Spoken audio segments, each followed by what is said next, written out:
Katherine Knight. Katherine Mary Knight, an Australian born on the 24th of October, 1955, gained notoriety as a convicted murderer and became the first woman in the country's history to receive a life sentence without the possibility of parole. Her heinous crime involved the murder of her partner, John Charles Thomas Price, in February 2000. Currently, she is incarcerated at the Silverwater Women's Correctional Center in New South Wales. In a horrifying act, Knight stabbed Price to death, and even more shockingly, she proceeded to skin him and hang his skin on a meat hook. Her depraved actions continued as she attempted to cook his head and parts of his body with the intention of feeding them to Price's children. Fortunately, law enforcement intervened before she could carry out this gruesome plan. Before this dark chapter of her life, there were aspects of her early life and family that may have contributed to the disturbing path she took. Katherine Knight's upbringing took place in an unconventional and dysfunctional family setting. Her mother, Barbara Ruffin, née Thorley, had initially been married to Jack Ruffin, and they lived in the small town of Aberdeen, located in New South Wales' Hunter Valley. During her marriage, Barbara engaged in an adulterous relationship with Ken Knight, who happened to be a friend and co-worker of her husband. Due to local opposition and criticism, Barbara and Ken were compelled to relocate to Moree. Unfortunately, none of Barbara's sons accompanied her on this move. The two eldest boys chose to stay with their father, while the two younger sons were sent to be raised by an aunt in Sydney. Subsequently, Barbara and Ken went on to have 4 more children together, including twin girls who were born in 1955 in Tenterfield, and Katherine was one of these twins. In 1959, when Katherine was 4 years old, Jack Ruffin, her biological father, passed away, leading his 2 older sons who had been living with him to move in with Barbara and Ken. Ken was a violent alcoholic who would sexually assault Barbara numerous times per day. Barbara would often tell her daughters intimate details of her sex life and how much she hated sex and men. Later, when Katherine stated to her mother that one of her partners wanted her to take part in a sex act she was not comfortable with, Barbara told her to put up with it and stop complaining. Katherine claims she was frequently assaulted by several members of her family, though not by her father, which continued until she was aged 11. Although there are doubts about the details, psychiatrists accept her claims, and the events have been largely confirmed by members of her family. Barbara's great-grandmother was an Indigenous Australian from the Moree area who had married an Irishman. Barbara was proud of this fact and identified as Aboriginal. This was kept a family secret as there was considerable prejudice in the area at the time, and Barbara's descent was a source of tension for the children. Apart from her twin sister, the only person whom Katherine was close to was her uncle, Oscar Knight, a champion horseman. She was devastated when he passed from self-inflicted injuries in 1969 and continues to maintain that his ghost visits her. The family moved back to Aberdeen the same year. During her time at Muswell Brook High School, Katherine was known for being a loner and had a reputation as a bully, often intimidating smaller children. There were incidents of her assaulting at least one boy at school, using a weapon. On one occasion, a teacher defended themselves against her aggression, resulting in Knight getting injured. However, it's worth noting that outside of her angry outbursts, she was a diligent student and received recognition for her good behavior. At the age of 15, after leaving school without learning to read or write, she secured a job as a cutter in a clothing factory. After a year, she pursued her dream job at the local abattoir, where she worked with offal.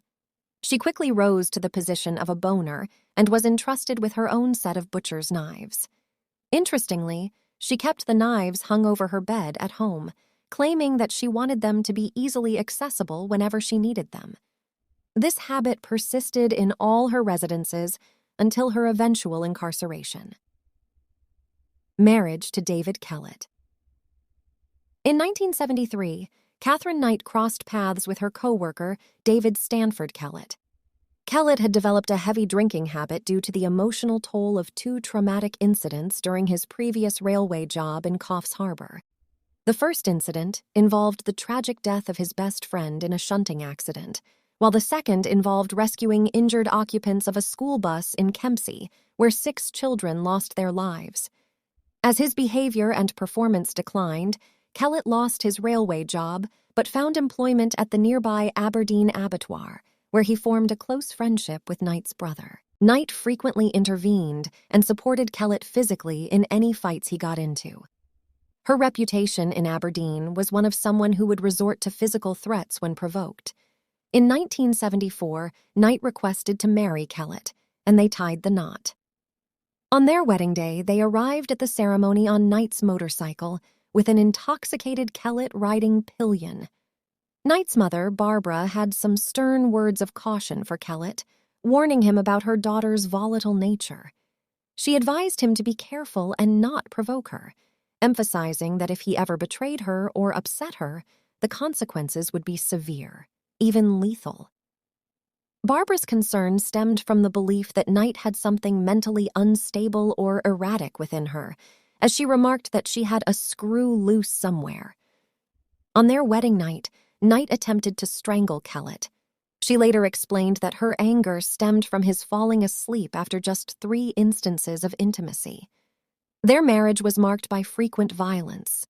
On one occasion, while heavily pregnant, Knight destroyed all of Kellett's clothes and shoes before striking him on the back of his head with a frying pan. This violent act was triggered simply because he arrived home late from a darts competition, where he had reached the finals. Fearing for his life, Kellett fled and sought refuge in a neighbor's house, where he received treatment for a severe fractured skull. The police wanted to charge Knight, but she managed to manipulate Kellett into dropping the charges through ingratiating behavior. In May 1976, shortly after the birth of their first child, Melissa Ann, Kellett left Knight for another woman and moved to Queensland, unable to endure the ongoing abuse. The following day, Knight was seen on the main street, violently shaking the pram with her new baby inside. She was admitted to St. Elmo's Hospital in Tamworth, where she was diagnosed with postnatal depression and underwent several weeks of recovery. After her release, Knight placed 2-month-old Melissa on a railway line shortly before a train was due to arrive. She then took an axe, threatened to kill several people in town, and was subsequently apprehended and returned to the hospital. A few days later, Knight attacked a woman with a knife, demanding that she drive her to Queensland to find Kellett. The woman managed to escape when they stopped at a service station, but Knight took a young boy hostage and threatened him with the knife. The police arrived, disarmed Knight with brooms, and admitted her to the Morrissey Psychiatric Hospital. During her stay, Knight revealed that she had planned to murder the mechanic who had fixed Kellett's car, enabling him to leave, as well as her husband and his mother once she reached Queensland. Upon learning of this incident, Kellett left his girlfriend and moved to Aberdeen with his mother to support Knight. Released on the 9th of August, 1976, into the care of her mother-in-law, Knight and Kellett moved to Ipswich, a city west of Brisbane, where she found work at the Dinmore Meatworks. They had another daughter, Natasha Mari, on the 6th of March, 1980. In 1984, Knight left Kellett and moved first to her parents' house in Aberdeen and then to a rented house in nearby Muswellbrook. An injury at the abattoir led to her being on a disability pension, and the government provided her with a housing commission residence in Aberdeen, as she no longer needed to stay close to her workplace. David Saunders. In 1986, Knight encountered David Saunders, a 38-year-old miner. Several months later, he moved in with Knight and her daughters, while still keeping his old apartment in Scone. However, Knight's jealousy led to frequent conflicts about his actions when she wasn't around, resulting in her occasionally throwing him out. Yet, every time he left, Knight would plead with him to return, and he would oblige. In an unfortunate incident in May 1987, Knight showed an extreme act of jealousy by cutting the throat of his 2-month-old dingo pup in front of him, as a warning against any potential affair. She followed this by knocking him unconscious with a frying pan. The violence continued in an argument, during which Knight struck Saunders in the face with an iron and stabbed him in the abdomen with scissors. As a result, he decided to move back to Scone. Upon his return to Aberdeen later, Saunders discovered that Knight had maliciously cut up all his clothes. Disturbed by the situation, he took a long service leave and went into hiding. Knight attempted to locate him, but no one was willing to reveal his whereabouts. After several months, Saunders returned to see his daughter, only to find that Knight had falsely accused him to the police, leading them to issue an apprehended violence order, AVO, against him, without any justifiable reason. John Chillingworth. In 1991, Knight conceived a child with John Chillingworth, her 43-year-old former co-worker from the abattoir. The following year, she gave birth to a boy whom they named Eric. Their relationship endured for 3 years until she decided to part ways with Chillingworth. Her heart found solace in another man she had been involved with for a while, John Price. John Price. John Charles Thomas Price, the 4th of April 1955, the 1st of March 2000, was a father of 3 children when Knight initiated an affair with him. He was known as a terrific bloke and well-liked by everyone who knew him. His own marriage had ended in 1988, and although his 2-year-old daughter remained with his former wife, he had custody of the 2 older children. When Knight moved into his house in 1995, Price was aware of her violent reputation, but his children liked her, and life initially seemed quite pleasant. However, in 1998, problems arose between Knight and Price when she insisted on marriage, and he refused. In response, she recorded a video of items he allegedly stole from work and sent it to his boss.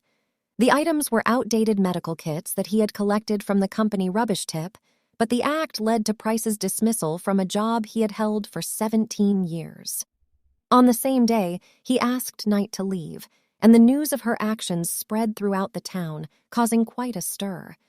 Despite the ordeal, Price later rekindled the relationship with Knight, but he was firm in not allowing her to move back in with him.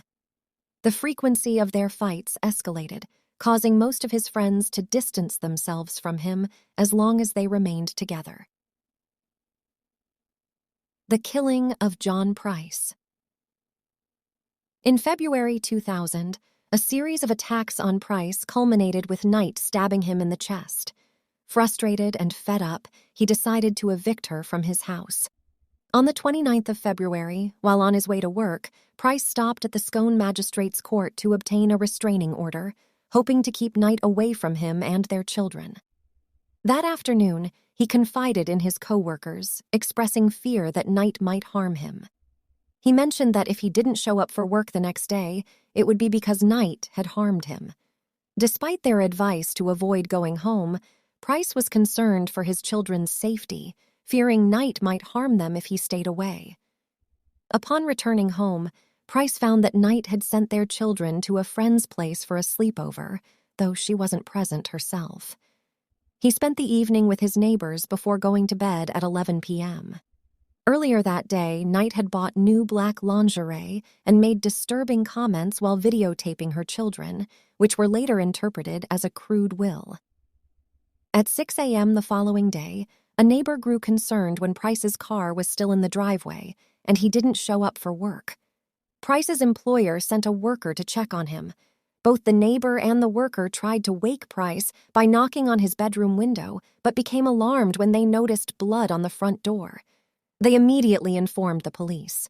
The police broke down the back door and discovered Price's lifeless body, with Knight unconscious from an overdose of pills. Knight had stabbed Price with a butcher's knife while he slept. Blood evidence suggested that Price woke up and attempted to turn on the light before trying to escape. Knight chased him throughout the house, and he managed to reach the front door, but was either pulled or stumbled back into the hallway, where he tragically bled to death. Afterward, Knight went to an ATM and withdrew money from Price's account. Price's autopsy revealed he had suffered at least 37 stab wounds on both the front and back of his body, with several hitting vital organs. The brutality of the attack was horrifying. Several hours after Price's death, Knight committed even more heinous acts. She skinned his body and hung the skin from a meat hook in the lounge room. She decapitated him and cooked parts of his body, planning to serve the meat to his children along with notes bearing their names. Fortunately, this horrifying plan was not carried out entirely, as a third meal was found discarded on the back lawn, and it is speculated that Knight may have tried to consume it, but was unable to do so. Knight later claimed to have no memory of these gruesome events. In the aftermath, Price's head was found in a pot of vegetables, suggesting that the cooking had taken place in the early morning. Knight arranged the body with a left arm draped over a soft drink bottle and the legs crossed, a chilling act of defilement displaying her contempt for Price. A handwritten note covered in blood and flesh fragments was left on top of a photograph of Price, adding to the shocking and appalling nature of the crime. Trial Knight's initial offer to plead guilty to manslaughter was turned down. Instead, she was charged with murdering Price on the 2nd of March 2001. Despite the charges, Knight entered a plea of not guilty. The trial was initially scheduled for the 23rd of July 2001, but had to be postponed due to her counsel's illness. It was later rescheduled for the 15th of October 2001. During the trial, Justice Barry O'Keefe gave the 60 jury prospects the option to be excused due to the disturbing nature of the photographic evidence. 5 jurors chose to be excused. As the witness list was read out, several more prospects withdrew, and finally a jury was selected. However, before the trial progressed, Knight's attorneys had a conversation with the judge, leading to an adjournment until the following day. Surprisingly, the next morning, Knight decided to change her plea to guilty, resulting in the dismissal of the jury. It was later revealed that Justice O'Keefe had been informed of the plea change a day before it happened. Subsequently, the judge ordered a psychiatric evaluation overnight to determine if Knight fully understood the implications of her guilty plea and if she was mentally competent to do so. Prior to this, Knight's legal team had planned to defend her by claiming amnesia and dissociation, which was supported by most psychiatrists, although they did acknowledge her borderline personality disorder. Despite the guilty plea, Knight never truly accepted responsibility for her actions. At the sentencing hearing, her lawyers requested that she be excused from hearing some of the distressing facts, but their request was denied. When a witness graphically described the gruesome acts of skinning and decapitation, Knight became hysterical and had to be sedated. On the 8th of November, Justice O'Keefe emphasized the heinous nature of the crime and Knight's lack of remorse, leading him to impose a severe penalty. She was sentenced to life imprisonment without the possibility of parole, and her papers were marked definitely never to be released. This marked the first time such a sentence had been given to a woman in Australian history.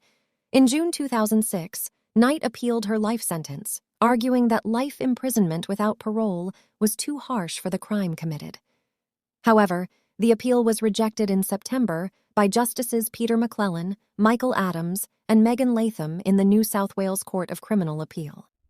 Justice McClellan expressed in his judgment that the crime was so appalling that it was difficult to comprehend in a civilized society.